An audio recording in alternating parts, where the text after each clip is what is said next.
Halo semuanya, selamat datang di PTK Review. Bagaimana kabarnya? Aku harap kalian semua baik-baik saja. Pada kesempatan kali ini, saya akan bahas series Dongha atau animasi Cina yang berjudul A Record of Mortal Journey to Immortality. Panjang banget ya judulnya. Jika teman-teman penasaran dengan alur ceritanya, simak terus sampai akhir, oke? Baiklah, langsung saja kita masuk ke ceritanya.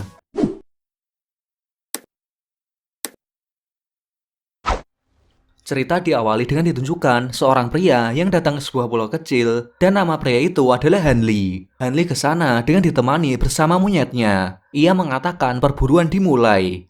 Hanli meneteskan cairan dari sebuah botol ke dalam bunga dan bunga itu tumbuh lalu menyebarkan sebuah aroma. Hanli juga menyebarkan kekuatannya ke setiap sudut pulau. Sementara itu aroma yang tadi ternyata digunakan untuk memancing sebuah monster. Dan ketika monster itu mendekati pulau, Hanli mengaktifkan kekuatannya tadi, yang dimana ternyata kekuatan itu membentuk sebuah dinding penghalang.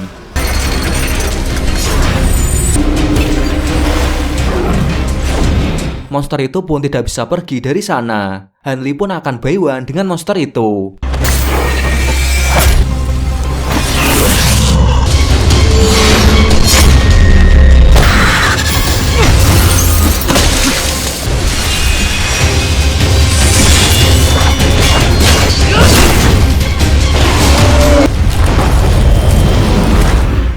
Hanli berhasil mengalahkan monster itu dengan jurus pedang dewa.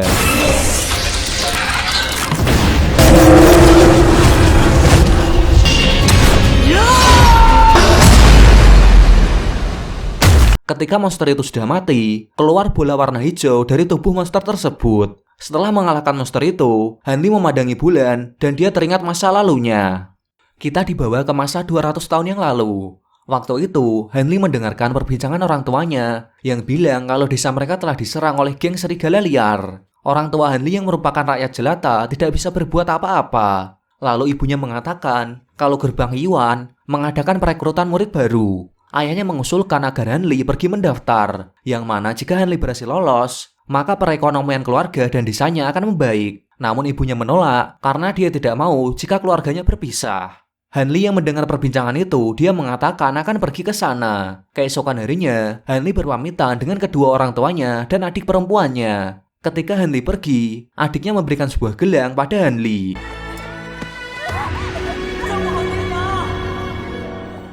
Di dalam kereta, ternyata sudah ada dua orang, dan mereka bernama Zhang Ti dan Li Feiyu. Mereka berdua juga bertujuan untuk mendaftar ke Gerbang Yuan. Hanli memperkenalkan dirinya pada mereka dan perjalanan pun dimulai. Ketika kereta berhenti, ada satu orang yang ikut lagi dan dia bernama Wu Yan. Wu Yan ini dia sangat sombong dan dia mengejek Hanli dan yang lainnya sebagai pengemis. Mendengar itu, Li Feiyu marah. Dia mencoba menyerang Wu Yan. Namun Wu Yan lebih kuat dan Li Feiyu pun kalah. Melihat kejadian itu, Zhang Ti dan Hanli mencoba menghentikan mereka. Tidak lama setelah itu, mereka sudah sampai di Gerbang Yuan. Dan ternyata banyak orang yang ingin mendaftar agar bisa masuk Gerbang Yuan. Kemudian salah satu guru di sana yang bernama Tetuama, dia bilang untuk bisa lolos, kalian harus melewati banyak rintangan agar bisa sampai ke gunung tertinggi. Dalam perjalanan menuju gunung tertinggi sangatlah susah. Selain jarak yang jauh, ternyata banyak orang yang berbuat curang. Bahkan ketika Hanli memanjat tebing, ada salah satu orang yang mencoba menyerangnya. Untungnya Hanli masih selamat. Tidak lama kemudian, Hanli berhasil menaiki tebing itu, disusul dengan Zhang Ti. Di sana, Hanli melihat Li Feiyu yang berhenti. Li Feiyu memberitahu saat dia menaiki gunung itu, ada beberapa orang yang melemparinya dengan batu. Hanli pun memiliki ide unik dan dia mengajak Zhang Ti untuk ikut dengannya.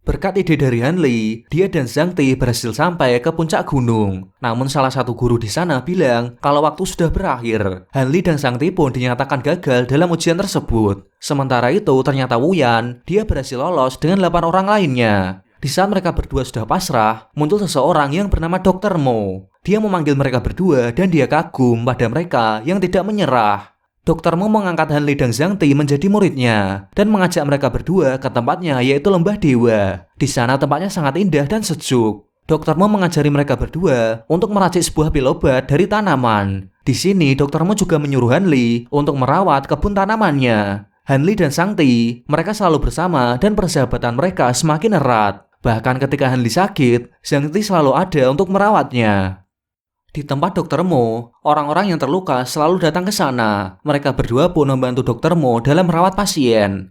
Namun di sini penyakit Dr. Mo mulai kambuh dan dia menyuruh mereka berdua untuk mengambil obatnya, yaitu sebuah jamur di tebing. Ketika mereka sudah berhasil mengambil jamur itu, anggota geng serigala liar datang ke tempat itu. Lalu salah satu anggota yang bernama Jiabu langsung menyerang Hanli. Untungnya tidak lama kemudian, Li Feiyu datang dan berhasil mengejar para anggota geng serigala liar hingga membuat mereka semua kabur.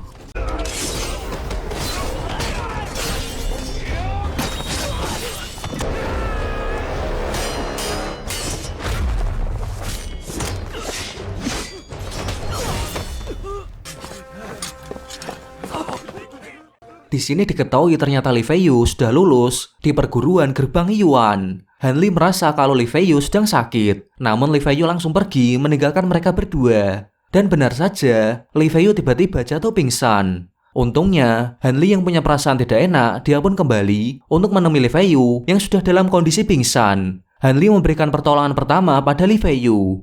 Hanli mengambil botol dari tangannya Li Feiyu. Dia pun menciumnya dan ternyata itu adalah sebuah pil sumsum. Yang dimana pil itu bisa meningkatkan kecepatan dan kekuatan bagi pemakainya. Namun efek sampingnya, umur dari pemakainya akan berkurang. Pantas saja, ketika dia berbicara dengan Hanli dan Shang-Ti, mereka terkejut melihat perkembangan Li Feiyu yang sangat cepat. Bahkan ketika ujian masuk gerbang Yuan, ia berhasil di posisi kedua. Di sini Li Feiyu ingin menghabisi Hanli agar tidak membocorkan rahasianya. Namun Hanli bilang dia akan menjaga rahasianya dan membantu Li Feiyu menghilangkan rasa sakitnya. Scene berpindah ke markas serigala liar. Jiabu akan memberi laporan pada pamannya dan sekaligus bosnya, dan dia bernama Jia Hong. Di sini Jiabu memberi laporan palsu, namun Jia Hong sudah mengetahui kejadian sebenarnya kalau Jiabu pergi ke lembah dewa tanpa seizin darinya. Jia Hong pun sangat marah, namun kemarahannya itu diredakan oleh seorang pria kecil dengan bilang kalau itu tidak mengganggu rencana mereka. Shin kembali ke rumah Dr. Mo. Di sana Dr. Mo mengecek perkembangan dari muridnya setelah belajar selama 1 tahun. Dr. Mo sangat senang ketika melihat perkembangan energi dalam tubuhnya Hanli. Waktu mengecek Shang-Ti, ternyata dia tidak mengalami perkembangan sama sekali. Dr. Mo pun memberikan latihan khusus pada Shang-Ti, yang dimana nama latihan itu adalah armor gajah.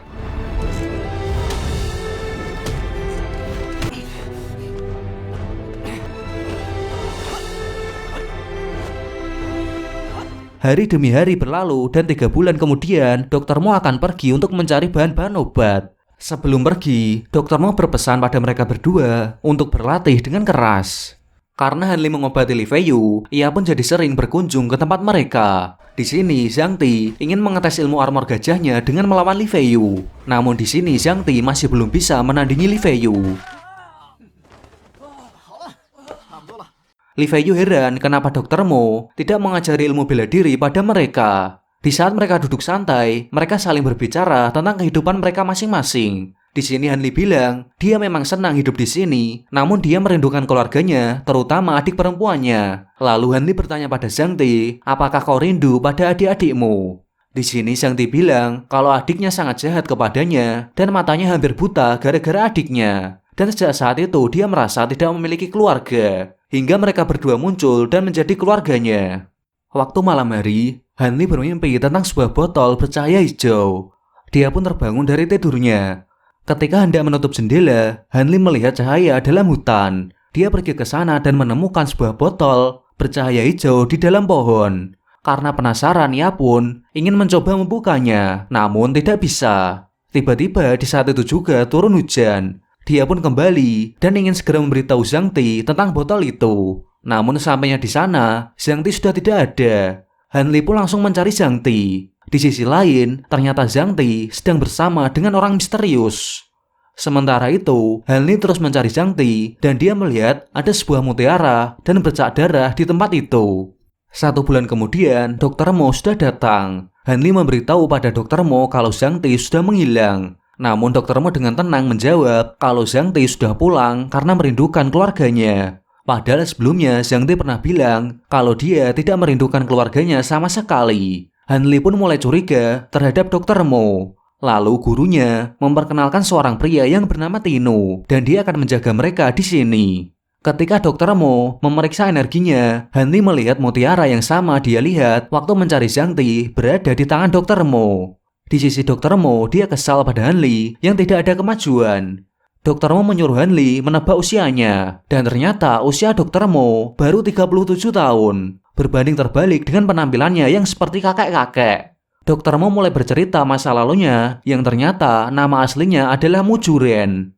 Dulu dia dijuluki sebagai tangan hantu, dan dia akan menghabisi siapapun yang menantangnya. Suatu ketika dia dijebak oleh musuhnya agar minum sebuah racun. Untung saja dengan pengetahuan medisnya, dia bisa menghentikan racun itu. Namun efek samping dari racun itu membuat penampilannya menjadi tua. Untuk bisa sembuh, dia harus menemukan seseorang yang bisa menguasai ilmu Zhang Cunggong untuk menyembuhkannya. Dia sudah mencari beberapa orang, namun mereka semua tidak bisa, hingga pada akhirnya dia bertemu dengan Han Li. Namun Dr. Mo kecewa pada Han Li yang sudah berlatih selama 3 tahun, tapi belum bisa sampai di ilmu Zhang Cunggong level keempat. Dr. Mo mengatakan kalau umurnya tinggal 1 tahun lagi. Dr. Mo pun memberikan secara paksa sebuah racun pada Han Li, yang dimana racun itu akan membuat Han Li hanya bisa hidup selama 1 tahun saja. Dan Dr. Mo akan memberikan penawarnya setelah Han Li menguasai Zhang Cunggong level keempat. Mau tidak mau, Han Li harus menguasai Zhang Cunggong level 4 hanya dalam waktu 1 tahun. Sejak saat itu, Han Li mulai berlatih dan meracik obat agar Zhang Cunggongnya meningkat. Di saat Han Li merasa kebingungan, Li Feiyu datang dan bertanya keberadaan Zhang Ti. Han Li pun memberitahu kalau dia sudah pulang ke rumahnya. Di sini Han Li meminta Li Feiyu untuk mengajarinya ilmu bela diri, dan Li Feiyu akan membantunya. Malam harinya, Han Li melihat botolnya kembali bersinar, dan kali ini botol itu dapat dibuka. Karena masih belum tahu apa isi di dalam botol itu, dia pun mencobanya kepada sebuah tanaman. Namun tidak ada efek apapun terhadap tanaman itu. Akan tetapi, pada pagi harinya, Han Li dibuat terkejut dengan tanaman itu yang tumbuh sangat cepat. Cairan dari botol itu dituangkannya ke dalam air dan menyiramkannya ke tanaman obat. Dia terus meminum obat yang dibuatnya sendiri dan terus berlatih ilmu bela diri yang diajarkan oleh Li Feiyu.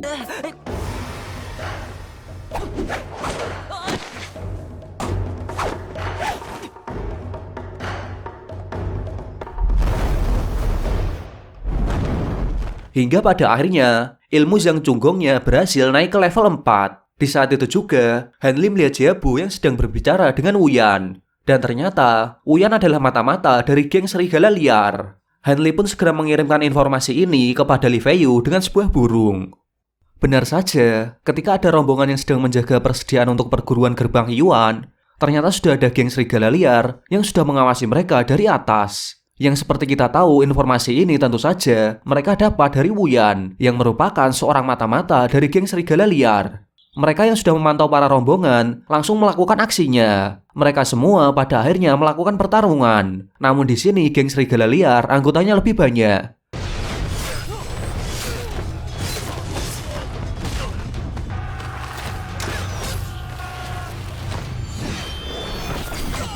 Ketika salah satu anggota serigala liar melihat isi kereta, muncul Li Feiyu yang bersembunyi di dalam bersama dengan teman-temannya. Dan kali ini giliran geng serigala liar yang kewalahan karena kalah jumlah.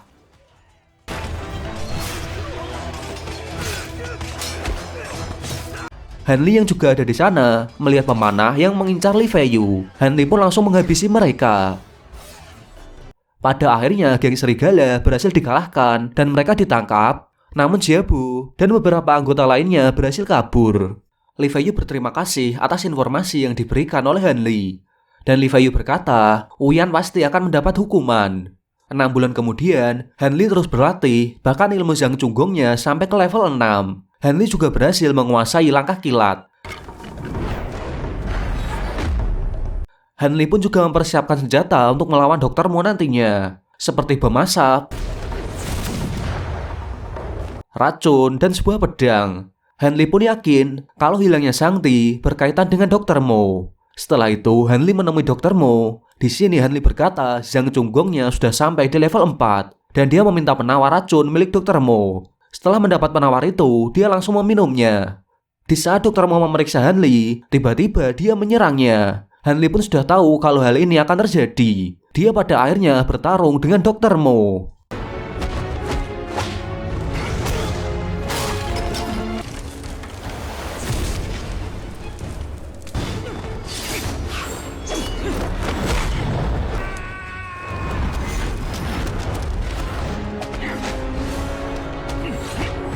Di sini Hanli masih belum bisa mengalahkan Dr. Mo, dan dia malah terkena jurus tangan hantu milik Dr. Mo.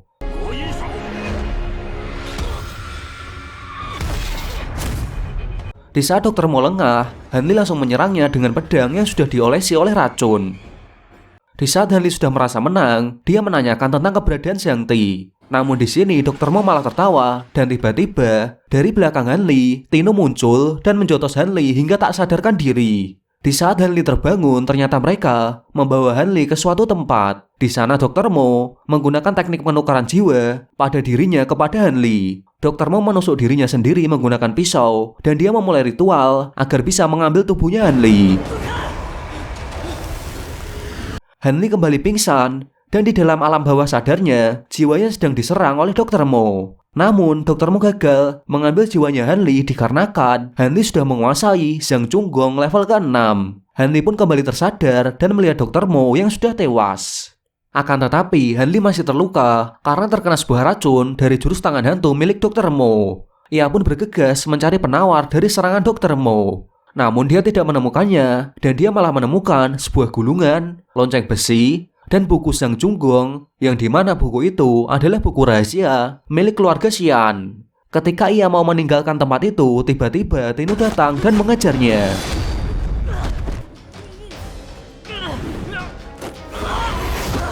Di saat Hanli terdesak, lonceng itu terjatuh, dan seketika Tino tidak bergerak ketika mendengar suara dari lonceng itu. Dan ternyata itu adalah sebuah lonceng jiwa.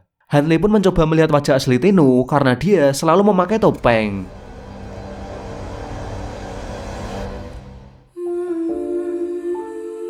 Oke, sekian pembahasan video kali ini, dan untuk di video selanjutnya, kita akan melanjutkan lagi series ini. Saya pamit dan sampai bertemu lagi di video selanjutnya.